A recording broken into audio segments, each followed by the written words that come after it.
지난 주일에 이어서 함께 말씀을 나누고자 합니다. 이 자리에 계시는 우리 가정주부들이 제일 싫어하는 것이 무엇일까?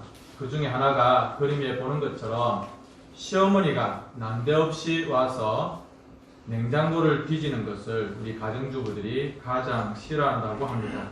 혹은 남편이 갑자기 냉장고를 뒤지기는 것, 이것도 굉장히 싫어하고 거기에 더해서 잔소리까지 한다면 정말 아내들이, 가정주부들이 싫어한다고 합니다.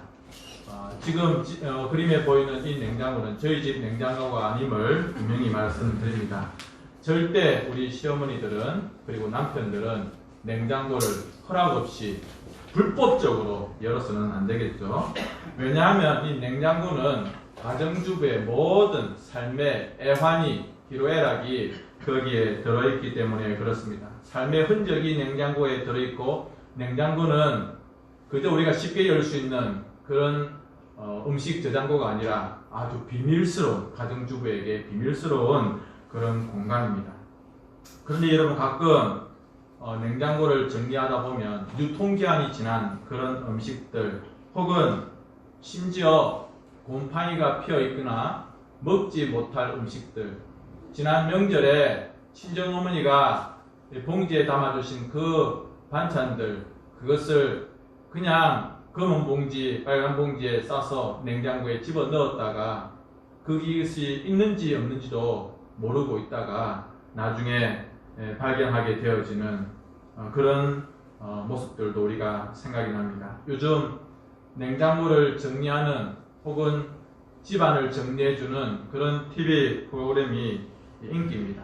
왜냐하면 정리를 하고 비워내면 새로운 것을 세워 넣을 수 있기 때문에, 변화를 가져올 수 있기 때문에 그렇습니다. 무엇인가 새로운 것을 집어넣고 그리고 변화를 하려고 하면 우리는 기존에 가지고 있는 나쁜 것들, 더러운 것들, 상한 것들을 버려야 하는 것이죠. 우리 그리스도인들은 더 그렇습니다. 우리 그리스도인들은 삶의 모든 자리에서 더러워지고 상하고 나쁘고 악한 것들은 버리고 비워내고, 그 자리에 하나님이 기뻐하시는 축복된 것, 신령한 것, 거룩한 것, 아름다운 것들을 채워 넣어야 새로운 출발을 할 수가 있고 변화를 가질 수가 있는 것입니다. 그런데 우리는 이것을 가끔 거꾸로 할 때가 있습니다. 버려야 되는데 그것을 포기하지를 못하는 거예요. 그리고 채워 넣어야 되는데 그것을 귀찮아하고 혹은 익숙하지 않다는 이유만으로 그것을 자꾸 미루는 그런 경우들이 있고, 또 무관심하게 지낼 때가 많이 있습니다. 오늘 우리가 읽었던 이 성경 말씀은 우리가 무엇을 버리고 무엇을 채워 넣어야 되는지, 하나님이 기뻐하시는 거룩한 변화는, 생명력 있는 변화는 무엇인지를 우리들에게 분명하게 말씀해 주고 있습니다. 혹시 성도님들, 제가 굉장히 신뢰가 되는 말씀이지만 지난주 설교 제목이 생각나십니까? 생각 안 나셔도 괜찮습니다. 사랑의 맛을 보셨는가? 그런 주제로 말씀을 드렸습니다. 우리가 주님께서 주시는 그 사랑의 맛을 보았다면, 그 맛을 안다면, 그 맛을 내고 그 맛을 또 다른 사람들에게 전달해 줄 수 있는 그런 사람이 되어야 된다, 그렇게 말씀드렸습니다. 그 말씀이 오늘 성경에 나타나고 있는 2장 3절입니다. 그리하라. 너희들이 그것을 맛보았으면 너희들도 실천하면서 살아가라. 그렇게 말씀을 하고 있습니다. 1절, 2절에 그러므로 모든 악독과 모든 기만과 외식과 시기와 모든 비방하는 말을 버리고 갓난아기들 같이 순전하고 신령한 젖을 사모하라. 이는 그로 말미암아 너희로 구원에 이르도록 자라게 하여 함이라. 아멘. 오늘 성경은 우리들에게 무엇을 버려야 되는지를 분명하게 말씀하고 있고, 또 무엇을 채워야 되는지 분명하게 말씀하고 있습니다. 악독을 버려야 됩니다. 기만과 외식과 비방을 버려야 하는 것입니다. 어제 저희 아들이 대구에서 왔는데 옷에서 아주 땀 냄새가 많이 나더라고요. 그것을 집에 들어와서도 계속 입고 있어야 될까요? 그렇지 않습니다. 냄새 나고, 그리고 때가 찌든 옷은 벗어서 세탁통에 넣어야 되는 것처럼 우리가 옷을 벗듯이 그것은 당장 버려야 되는 아주 나쁘고 악한 것들, 하나님께서 정말 미워하고 싫어하시는 것들은 우리가 마치 찌든 때에 있는 그런 옷처럼 버려야 되는 것입니다. 또 채워야 할 것은 무엇입니까? 그렇게 깨끗하게 비워낸 우리 가운데에는 하나님의 신령한 젖, 그러니까 하나님의 거룩한 생명의 말씀으로 우리 속을 채워야 한다, 그렇게 말씀하고 있고, 그래서 2장 3절에 너희가 주의 인자하심을 맛보았으면 그리하라. 그러니까 우리가 지속적으로 하나님의 말씀을 계속해서 공급받고 그 말씀을 계속해서 사모해야 된다, 그렇게 말씀하고 있는 것입니다. 그렇게 해야 그 힘으로 말미암아 우리 속에 있는 이 나쁜 것들을 계속해서 버리고 비워낼 수가 있는 것입니다. 그래서 우리는 무엇을 실천할 수 있습니까? 형제 자매를 사랑하고, 그리고 하나님께서 기뻐하신 모든 선한 일들을 실천하면서 살아갈 수가 있는 것이고, 그 힘은 우리가 자꾸 신령한 젖을, 하나님의 말씀을 사모할 때 가능한 것입니다. 히브리서 4장 12절 13절 우리 같이 한번 읽어보겠습니다. 시작. 하나님의 말씀은 살아있고 활력이 있어 좌우의 날선 어떤 금보다도 예리하여 혼과 영과 및 관절과 골수를 찔러 쪼개기까지 하며 또 마음의 생각과 뜻을 판단하나니 지으신 것이 하나도 그 앞에 나타나지 않음이 없고 우리의 결산을 받으실 이의 눈앞에 만물이 벌거벗은 것 같이 드러나느니라. 아멘. 하나님의 말씀이 얼마나 힘이 있고 능력이 있는가라고 하는 것을 이 말씀이 분명하게 보여주고 있습니다. 우리는 날마다 하나님의 말씀 앞에 마치 거울을 보듯이 말씀 앞에 우리 자신들을 비추어 보아야 되는 것입니다. 그래서 베드로 사도가 이렇게 말씀하고 있습니다. 비추어 보아서 내 속에 더러워져 있고 악해져 있는 것들, 쓸모없는 모든 더러운 것들을 버리고 비워야 된다 말씀하고 있습니다. 냉장고에 부패한 음식이 있으면 왜 그것을 계속 두어야 될까요? 냉장고에 곰팡이가 피어 있고 유통기한이 지나버린 그런 음식물들을 왜 우리가 계속 보관하고 있어야 됩니까? 자리만 차지하고 있고 냄새가 나고 오히려 다른 것까지 다 상하게 할 그것들을 다 버려야 되는 것이죠. 우리가 좀 더 변화를 주고 다르게 살아가고 건강하게 살아가려고 하면 우리 속에 있는 이 나쁜 것들을 다 비워내고 하나님이 주시는 말씀, 신령한 젖을 사모함으로 하나님의 그 말씀의 능력으로 우리가 날마다 새롭게 우리 자신들을 채워나가야 된다고 하는 것입니다. 자꾸 내 속에 신령한 하나님의 양식, 자꾸 내 속에 하나님의 생수의 말씀으로 채워 넣어야 되는 것입니다. 왜냐하면 하나님께서는 그리스도인이 된 우리들이 날마다 새롭게 거듭난 삶을, 건강하고 생명력이 있는 삶을 살아가기를 우리 하나님께서는 바라시고 우리가 거룩한 제사장으로 하나님의 거룩한 백성으로 자녀로서 살아가기를 원하시는 것입니다. 그래서 이런 이해를 가지고 이런 생각들을 가지고 본문으로 나아갔으면 좋겠습니다. 첫 번째로는 맛보는 것에서 먹는 것으로 라고 하는 것입니다. 사랑하는 성도님들 여러분, 우리는 썩지 아니하는 하나님의 말씀으로 거듭난 하나님의 자녀인 것을 확신하시기 바랍니다. 말씀처럼 그 하나님의 말씀은 우리의 영혼을 치유하고 우리의 영혼을 새롭게 하는 힘과 능력이 있습니다. 그 말씀 때문에 우리는 새롭게 거듭나고 새롭게 태어난 그런 존재가 된 것입니다. 우리가 하나님의 자녀로서 거듭났다, 새롭게 태어났다고 하는 것은 무슨 뜻입니까? 그것은 내가 하나님의 은혜를 맛을 보았다라고 하는 것입니다. 우리 갓난아기들을 키워보신 분들, 특별히 우리 아이들에게 이렇게 음식을 먹일 때 처음부터 우리가 밥을 주지는 않지 않습니까? 모유를 먹이고 분유를 먹이다가 조금 더 성장하면 어떻게 하죠? 애들이 먹을 수 있는 그저 조금 간이 된 그런 음식들을 줍니다. 특히 우리 할머니들이 가끔 그러죠. 며느리 몰래 숟가락으로 한번 쪽 빨아가지고 그것을 우리 애기들, 손주들에게 먹여주면 아이들이 이 숟가락 끝에서 맛보는 것 정말 처음 맛보는 음식이죠. 달근하고 아주 그 씹히는 맛이 아이들 머리에서 새로운 어떤 맛의 세계가 참 열리면서 아이들이 막 눈이 동그래집니다. 너무 맛있었어.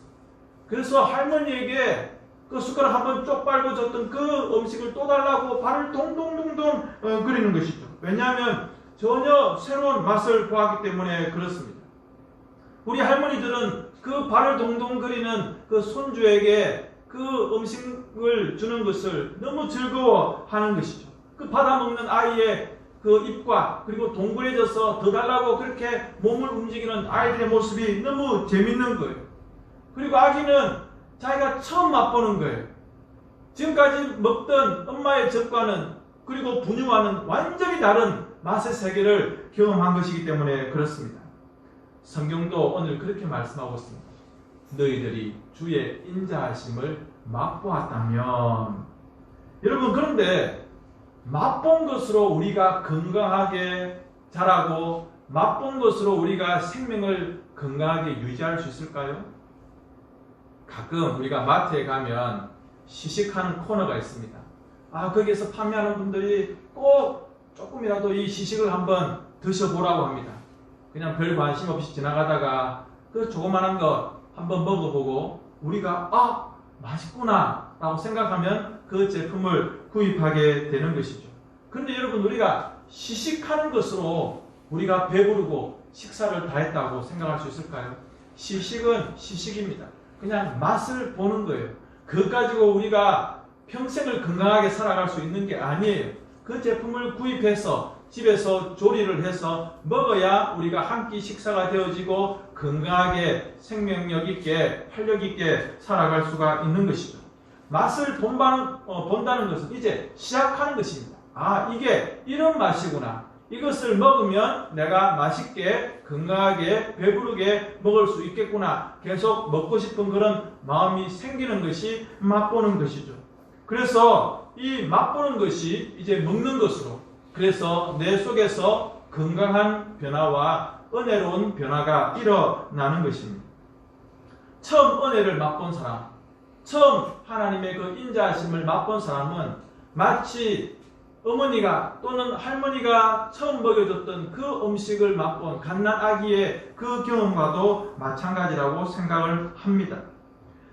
저는 저희 아이들이 엄마의 젖을 먹는 그런 모습들, 배가 고파서 막 울다가 엄마가 젖을 물려주면 온 얼굴이 빨개지면서 그리고 머리에 땀을 송글송글 흘리면서 엄마의 젖을 먹는 그런 모습들을 기억합니다.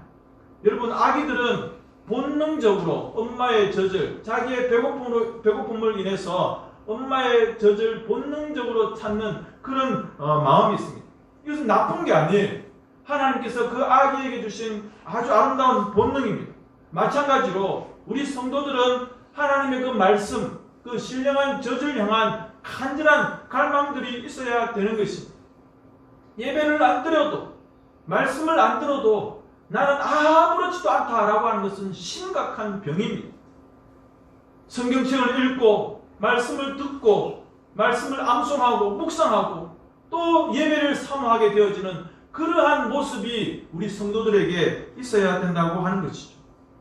여러분들 그 자녀를 키워보셨을 때 아기가 얼마나 배가 고프면 그 젖을 빨 때 땀을 뻘뻘 흘리면서 얼굴이 빨개지면서 나중에는 너무너무 배가 고프면 너무 열심히 빨아대는 바람에 엄마의 젖이 헤어지고 심지어는 피가 나는 우리 엄마들은 그런 경험들을 가지고 있지 않습니까? 왜냐하면 아기는 본능적으로 그렇게 자기의 배고픔을 엄마의 젖을 통해서 채우려고 하는 마음이 있는 것입니다.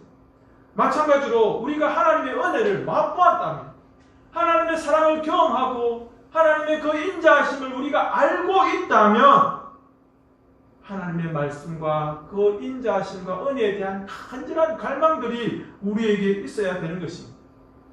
주일날 날만 되면 하나님 너무 감사합니다. 내가 오늘 주님 앞에 나아가서 마치 아기처럼 하나님의 말씀을 내가 받겠습니다. 그런 정말 즐겁고 행복한 마음들, 하나님 오늘도 예배드리고 싶습니다. 하나님 오늘도 주님의 말씀을 듣고 싶습니다. 하나님의 말씀으로 내가 배부르고 싶습니다 라고 하는 그런 간절한 열망들이 우리에게 있어야 되는 것입니다. 그래야 그 말씀을 통해서 우리가 구원에 이르도록 점점 자라날 수가 있는 것입니다. 이 말씀을 오늘 성경에서 어떻게 표현하고 있냐면 보배로운 산돌이신 예수께 나아가 이렇게 말씀하고 있습니다. 우리가 그 말씀을 받고 그 말씀으로 자라서 우리의 완성으로 나아가는 이것이 예수님께 나아가는 것이다. 그렇게 말씀하고 있습니다. 예수님께 나아간다고 하는 것은 무슨 뜻이냐면 우리 예수님과 더 깊은 교제, 우리 예수님과 더 깊은 관계, 그 친밀한 가운데로 나아간다고 하는 뜻이 되어집니다.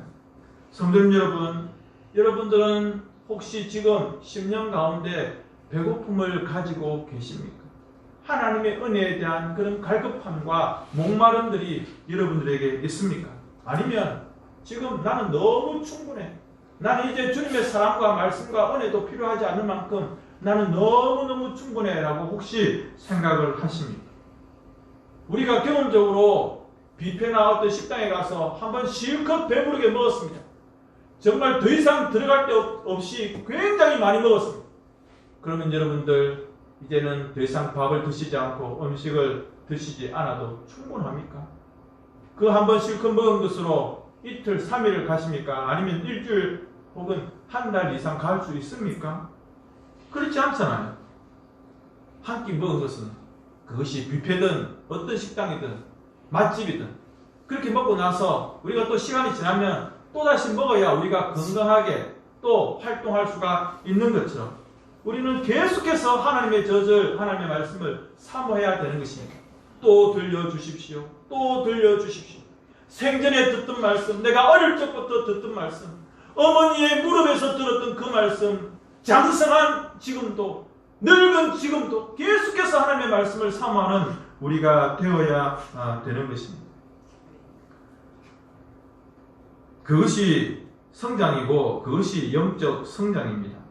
신명기 32장 46절과 47절의 말씀에 그들에게 이르되 내가 오늘 너희에게 증언한 모든 말을 너희의 마음에 두고 너희의 자녀에게 명령하여 이 율법의 모든 말씀을 지켜 행하게 하라. 이는 너희에게 헛된 일이 아니라 너희의 생명이니 이 일로 말미암아 너희가 요단을 건너가 차지할 그 땅에서 너희의 날이 장구하리라. 아멘. 이스라엘 백성들이 가나안 땅에 들어가기만 들어가면 그것으로 이제 끝이냐? 그게 아니에요. 그 땅에 들어가서 하나님의 말씀을 잘 지키면서 행해야 하나님께서 그 땅에 복을 주시고 그 백성들에게 복을 주신다고 하는 것입니다. 이게 무엇이냐면 하나님께서 주시는 진짜 복이 바로 말씀을 지키는 것이다. 그렇게 말씀을 하고 있습니다. 그냥 가나안 땅에 들어갔다고 해서 모든 것이 끝이 아니죠. 우리도 여러분 나이가 들면 어떻게 하죠? 음식 섭취하는 것이 점점 좀 줄어들지 않습니까? 제가 아내한테 참 미안한데 나이가 들어도 음식 섭취량이 줄지 않아서 참 미안한데 왜냐하면 나이가 들면 활동도 좀 적고 그래서 음식을 섭취하는 것이 좀 적습니다. 그리고 소화 능력도 옛날보다는 좀 떨어지게 되어 있죠. 그러나 여러분 영혼은 그렇지 않습니다. 우리 육신은 음식을 좀 줄이기도 하고 혹은 소화 능력이 좀 떨어지기도 하고 옛날처럼 그렇게 많이 못 먹는다 그런 육신일지라도 우리의 영혼은 점점 더 많이 하나님의 말씀을 섭취하고 사모하고 또 하나님의 말씀을 가까이 해야 되는 것이죠. 내가 다 아는 성경이야. 내가 다 아는 말씀이고 오늘 주보만 봐도 내가 어떤 설교를 할지 다 알겠어. 그게 아니라 젊은 사람도 연세 높으신 분도 90이 가까운 연세에도 더욱더 우리의 육신의 장막은 점점 부패하고 낡아질지라도 우리의 몸은 우리의 영혼은 계속해서 하나님의 말씀을 사모할 수 있는 우리가 되어야 됩니다. 혹시 살이 쪄서 금식은 할 수 있고 간헐적 단식은 할 수 있어요. 그러나 절대로 하나님의 말씀에 대해서는 금식을 하거나 하나님의 말씀에 대해서는 단식을 해서는 안 됩니다. 내가 당분간 하나님의 말씀을 읽지 않겠다. 내가 당분간 예배를 참석하지 않겠다. 내가 당분간 설교를 듣지 않겠다. 나는 지금 배부르니까, 나는 지금 충분히 은혜가 충만하니까. 이것은 하나님 앞에서 완전히 거짓말인 것입니다. 우리의 육신은 늙어요. 70, 80. 그래서 허리가 굽어지고 늙지만 우리의 영혼은 날로, 우리의 속사람은 날로 새로워져야 되는데 어떻게 할 수 있습니까? 바로 하나님의 말씀을 가까이 할 때 우리의 영혼이 더욱더 강건해질 수 있다고 하는 것입니다. 성도 여러분, 지금 여러분들은 신령한 젖을 하나님의 말씀을 사모하십니까? 그러한 사모하는 마음을 지금 강단을 향하여서 여러분의 눈빛을 주심으로, 귀를 열어주심으로, 마음을 열므로 보여주시기를 바랍니다. 두 번째로는 버린 돌에서 산 돌입니다. 우리가 오늘 성경을 읽었는데 베드로가 시편에 있는 말씀을 인용해서 하고 있습니다. 유대인들이, 이스라엘 사람들이 예수님을 버린 돌처럼 그렇게 버렸다고 말하고 있습니다. 그런데 하나님께서 그 예수님을 산돌로 그렇게 만드셨다라고 하고 있습니다. 지금 우리 교회 앞에도 공사 현장이 있는데 보니까 그렇게 건물을 짓고 난 이후에 지금 완성이 되어가고 있는데 옆에 보니까 쓰다가 남은 것들을 지금 버리고 있습니다. 왜냐하면 이제 그것은 건축 자재로서 필요가 없는, 쓸모없는 것들 버리거나 재활용하거나 그렇게 해야 되는 것들이죠. 이스라엘 사람들이 볼 때는, 유대인들이 볼 때는 나사렛 예수가 버린 돌이었어요. 저자가 우리의 관심을 조금 끌기는 끌었는데 우리가 바라는 메시아가 아니야 라고 하면서 실망감에 예수님을 건축자의 버린 돌처럼 예수님을 버렸습니다. 그런데 우리 하나님께서는 그 버린 돌 대신 예수님을 건물의 가장 중요한 기초돌과 머릿돌이 되게 하셨다. 그렇게 오늘 성경이 말씀하고 있는 것입니다. 그래서 그 예수님이 산돌이 되었다. 리빙스톤, 살아있는 돌이 되게 하셨다. 우리나라 건축법하고는 조금 틀리는데 유대인들은 건축을 할 때에 땅의 기초에 모퉁이 돌을, 기초돌을 놓고 그 기초돌과 연결해서 건물을 세우고 이어서 건물을 만들어 갑니다. 제가 배울 때에는, 제가 건축학을 전공한 것은 아니지만 신학교에서 교수님이 뭐라고 말씀하셨냐면 그 건물의 모든 무게의 60%와 70%를 그 기초돌과 모퉁이돌이 가진다고 했습니다. 그러니까 이 모퉁이돌과 기초돌이 얼마나 중요합니까? 그 돌로 인해서 건물이 연결되고 이어지고 세워진다고 하는 거예요. 유대인들은 버린 돌이었는데 우리 하나님께서는 그 버린 돌 예수님을 산돌이 되게 하셔서 교회된 우리들을 연결시켜주고 이어주고 완성시켜 나가는 모퉁이 돌이 되게 하셨다. 그렇게 말씀합니다. 그래서 우리들은 어떻게 해야 됩니까? 그 산돌이신 예수님께 계속 나아가야 된다. 그렇게 말씀하고 있습니다. 5절 말씀을 같이 보겠습니다. 시작. 너희도 산돌같이 신령한 집으로 세워지고 예수 그리스도로 말미암아 하나님이 기쁘게 받으실 신령한 제사를 드릴 거룩한 제사장이 될지니라. 아멘. 우리나라에 부산 아미동에 가면 참 이상한 마을이 하나 있는데 마을 이름이 비석 마을입니다. 한국 전쟁 때에 피난민들이 부산으로 막 밀려왔는데 집이 없어요. 집을 지을 땅이 없어요. 그래서 아미동까지 몰려갔는데 아미동은 그 당시까지 공동묘지였어요. 사람들이 그 무덤을 밀고 집을 지었는데 거기에 비석들이 있는 거예요. 그래서 그 비석들을 가지고 집에 건물들을 받치고 세우고 하는 그런 돌들로 이용한 거예요. 성도님 여러분, 사람들이 쓸모없다고 혹은 죽은 자의 비석이라고 그렇게 방치했던 곳에 사람들이 살기 위해서, 이 전쟁통에 살기 위해서 그 공동묘지의 비석들을 자기 집을 짓는 그런 재료로 사용했다고 하는 것이죠. 그 비석들 보면 끔찍하지 않겠습니까? 사실은 이 비석들은 일제시대 때 죽은 일본 사람들의 비석이 대부분입니다. 일본 사람들의 공동묘지였어요. 나카무라상, 히키무리상, 이런 식으로 그런 비석의 이름들이 있지 않겠습니까? 그런데 그런 비석들을 자기 집의 건축물로 사용했다고 하는 것이죠. 요긴하게 죽은 자의 비석이지만, 일본 사람들의 공동묘지의 비석이지만 살기 위해서 살아있는 사람들의 집을 위한 요긴한 돌이 되었다고 하는 것입니다. 우리도 마찬가지. 이 땅에서 우리들은 별로 인정받지 못하는 사람들이에요. 유명하지도 않아요. 돈도 그렇게 많지 않습니다. 많이 배우지도 않았습니다. 건강도 그렇게 좋지 못해요. 막 가진 것도 별로 없고 그렇게 높은 자리에 오르지 않았습니다. 그런데 우리는 그런 부족하고 세상에서 별로 인정받지 못하는 사람들이지만 마치 버린 돌처럼 되어 있지만 우리가 누구에게 나아가면요? 예수님께 나아가면, 산돌이신 모퉁이 돌이신 예수님께 나아가면, 우리가 그분과 연결되어지고 이어지기만 하면 우리는 건강한 하나님의 백성들이 될 수 있다고 하는 것입니다. 그래서 어떻게 되죠? 깎여야 되고 다듬어져야 되고 우리의 모든 모난 그런 성품들이 자꾸 다듬어져야 돼요. 누가 쓰시기에 합당하게? 건축자이신 하나님이 쓰시기에 합당하게 그렇게 다듬어져야 되는 것입니다. 아, 내 성질은 성령님도 못 고쳐! 그런 식으로 헛되고 망령된 말 하지 말고 우리 자신을 기쁘게 하나님께 순종함으로 겸손히 드리십시오. 그러면 하나님의 말씀의 꿀과 정이 우리를 다듬어서 요긴하게 사용해 주시는 것입니다. 그래서 성경은 그것을 우리가 거룩한 제사장이 된다 말씀하고 있습니다. 사랑하는 성도 여러분, 우리가 드리는 예배와 제사가 향기로운 것이 될 수 있도록 우리 자신들을 순종함으로 내어드리고 우리가 버린 것이 아닌 요긴하게 사용되어지는 주님의 나라의 건축 재료가 될 수 있도록 그것이 우리의 소망이 되어지고 영광이 될 수 있기를 바랍니다. 마지막 세 번째로 어둠에서 빛입니다. 오늘 베드로 사도는 우리들에게 그리스도인의 빛나는 정체성을 말씀하고 있습니다. 택하신 족속, 왕같은 제사장, 거룩한 나라, 하나님의 소유된 백성.